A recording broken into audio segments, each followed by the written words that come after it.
अस्सलाम वालेकुम मेरे व्यूअर्स, कैसे हैं आप सब लोग। उम्मीद है आप सब लोग ठीक होंगे। तो आज हम हाजिर हैं बिन बोले की किस नंबर 7 के साथ। राइटर ऐमन रज़ा।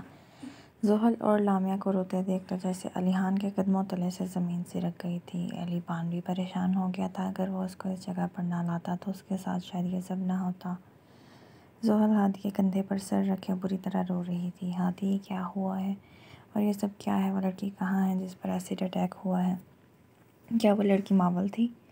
अलीबान ने थूक निकलते हुए पूछा, क्योंकि जो हादी के तासुरात उसे बताना चाह रहे थे वो अलीबान समझना नहीं चाहता था। अलीबान की बात पर ज़ोहल और बुरी तरह रोने लगी थी। ये सब मेरी गलती है, मुझे मावल को फोर्स नहीं करना चाहिए था खाना लाने के लिए। ये सब मेरी वजह से हुआ है। ना मैं उसे कहती ना वो अपनी जगह से उठती। वो ये कहते हुए बिलक बिलक कर रो रही थी। लामिया भी अपनी दोस्त के लिए रो रही थी और ज़ोहल की बात पर अलीहान को शिद्दत से दिल में दर्द उठता हुआ महसूस हुआ।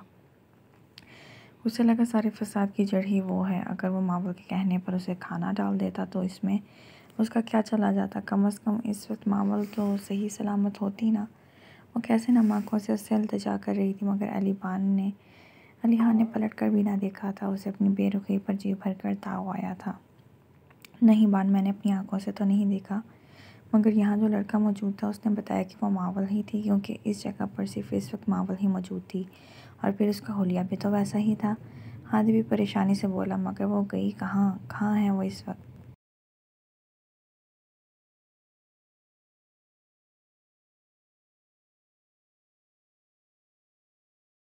अलीपान ने बेचैनी से पूछा था। अलीहान के इशारा करने पर जब तक हम यहाँ आए कोई उसे गाड़ी में लेकर जा चुका था।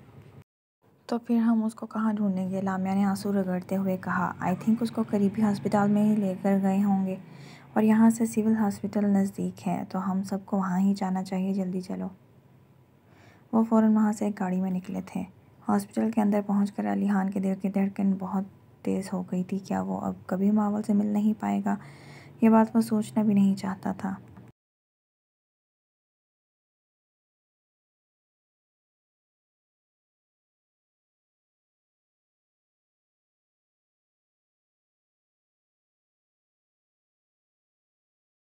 एक्सक्यूज़ मी, क्या आप हमें बता सकती हैं कि जो अभी रिसेंट एसिड केस आया है वो कहाँ है और किस हालत में है?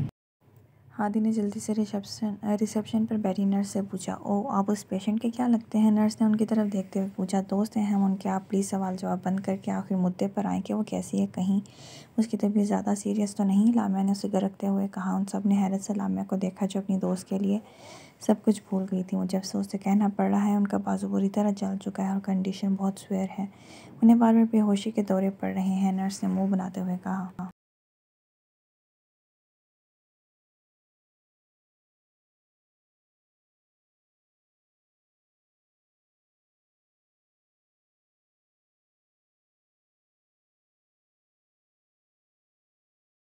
क्या आप हमें बता सकती हैं कि वो किस रूम में है? अलीबान ने साफ साफ लहजे में पूछा। जी हाँ, रूम नंबर 20 में है। वो सब नर्स की बात सुनते ही उल्टे कदम रूम नंबर 20 में भागे थे। कमरे के आगे पहुंचकर सबके ही कदमों को जैसे किसी जंजीर ने बांध लिया था। कोई भी आगे नहीं बढ़ना चाहता था, खासकर लामिया और ज़ोहल। वो अपनी दोस्त को कभी भी इतनी बदतर हालत में नहीं देखना चाहती थी। ज़ोहल ने नर्स से हाथों से हादी की जैकेट पकड़ी और बुरी तरह रो दी थी। उसकी हिम्मत जवाब दे चुकी थी। वो जितनी भी मजबूत सही, मगर अपनी दोस्त के लिए नरम दिल रखने वाली थी।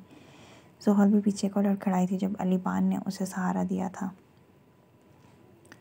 प्लीज़ प्लीज़ आप देखें ना, शायद वो हमारी दोस्त ना हो, कोई और हो। आप तो बहुत सख्त दिल हैं, आप देख लेंगे, मगर हमसे देखा नहीं जाएगा। खुदारा जाकर अंदर देखिए, वरना हमारी जान निकल जाएगी।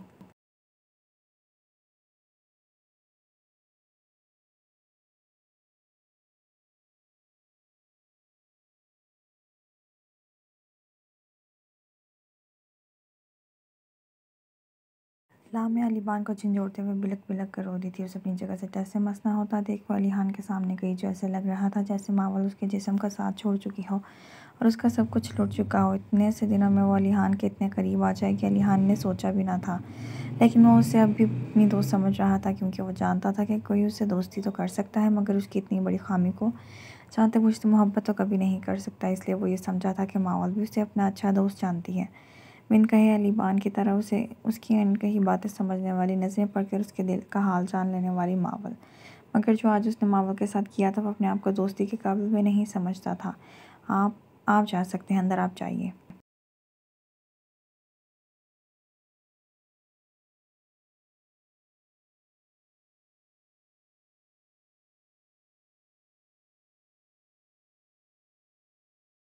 लामिया ने ज़बरदस्ती अपने आंसू रगड़ते गहरी सांस अपने सुर्ख नाक से खींचते हुए कहा, मगर वो बेसुध होकर सामने दीवार को देख रहा था जिसके पीछे उसकी मताए जान थी।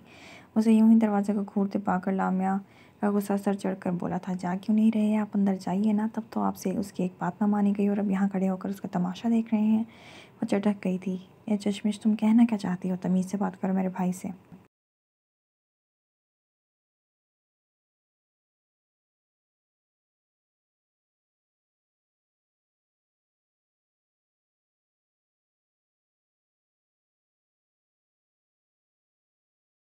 अलीबान दांत भींचते हुए बोला, वैसे ही बात कर रही हूँ जिसके वो काबिल हैं, आप भी जानते हैं। और मैं भी क्या था कि अगर ये मावी को खाना डाल देते तो नौबत यहाँ तक ना आती। उसने जब उन्हें अपनी क्लासमेट समझकर एक बात कह ही दी थी तो उन्होंने वो पूरी क्यों नहीं की? वो तो उन्हें अपना दोस्त समझती है ना। लामिया अलीबान पर भी चढ़ दौड़ी थी। ये तुम क्या कह रही हो लामिया? सच कह रही हूँ। जब मैं वहाँ गई तो मावल अलीहान से खाना डालने में मदद मांग रही थी, मगर इन्होंने उसकी मदद नहीं की, बल्कि अलीबान ने उसको बहुत सुनाई। उसने हिचकियों से कहा, हाँ तो इसे मेरे भाई को गूंगा होने का ताना दिया था। अलीबान उसे दांत कचकचाते हुए बोला, आपने उसे इतनी सुनाई और वो भी बेवजह, ये जाने बगैर कि वो तो जानती भी नहीं थी कि अलीहान बोल नहीं सकते।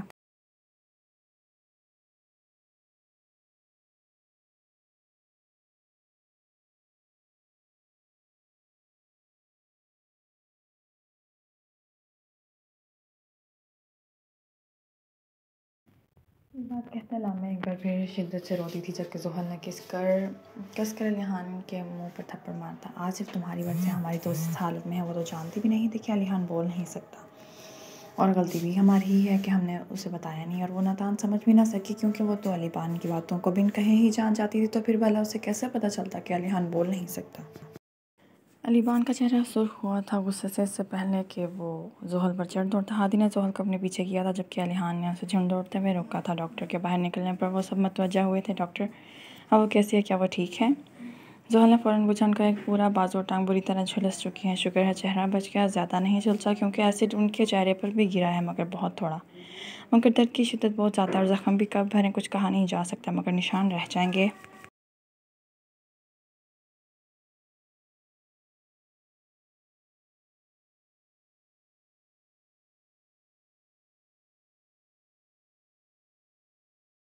और अभी वो होश में नहीं। आप लोगों को ज़रूरत है कि उन्हें हौसला दीजिएगा, क्योंकि उनमें ये सब सहने की हिम्मत नहीं। वो बार बार बेहोश हो रही हैं अपनी हालत देखकर।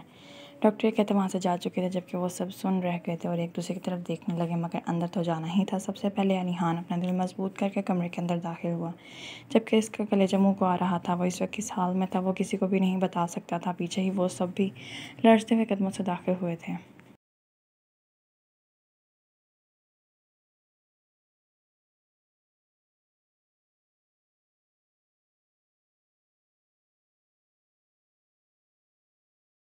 शायद उसके ज़ख्मों का ख्याल करते हुए इस वक्त उसके पूरे जिस्म पर चादर डाल दी गई थी, जो उसके चेहरे को भी ढक गई थी। लामिया जोहल के साथ लगते ही शिद्दत से रो रही, जबकि जोहल का हाल भी ऐसा ही था। उन दोनों में से किसी में भी इतना जिगरा नहीं था कि वो जाकर मावा के चेहरे को चादर हटा सकें। इन सबको एक ही हालत में खड़े देख अलीबान की बस हुई थी, और उसने आगे जाकर एक झटके से मावल के ऊपर से चादर पलट दी थी। सबसे पहले नज़र उसके चेहरे के झुलते हुए हिस्से और बाजों पर गई थी, जिसे देखकर जोहल और लामिया की चीखें बुलंद हुई थी और अलीहान एकदम दीवार से जा लगा था। तो एपिसोड होती है यहाँ ख़त्म। नाजरीन जल्दी से एपिसोड का लाइक करें, कमेंट करें अच्छा सा, और चैनल को सब्सक्राइब करें। अब तक के लिए इतना ही। अल्लाह हाफ़िज़।